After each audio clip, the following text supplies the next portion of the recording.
Meron ka ba nito? Hala, mapuputol na yung daliri mo. Joke lang po.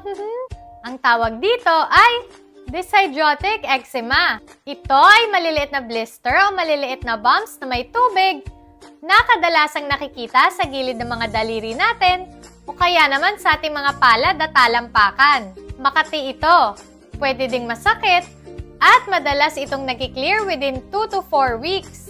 Pagkatapos nitong pumutok, pwedeng mag-dry o kaya naman magbitak-bitak yung mga skin natin. Unknown yung exact cause nito.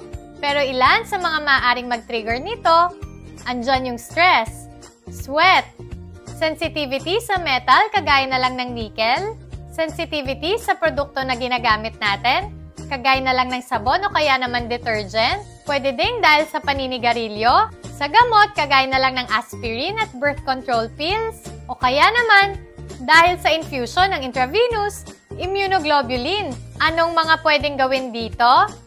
Una, tanggalin mo yung mga jewelries mo kapag maghuhugas ka ng kamay.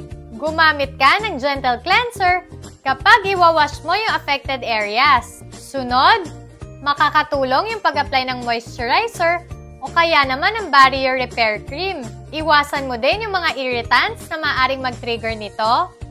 At makakatulong din yung pag-take ng anti-itch medication o kaya naman pag-apply ng topical steroids. Oh, huwag mong kalimutang magpa-check up sa dermatologist ha?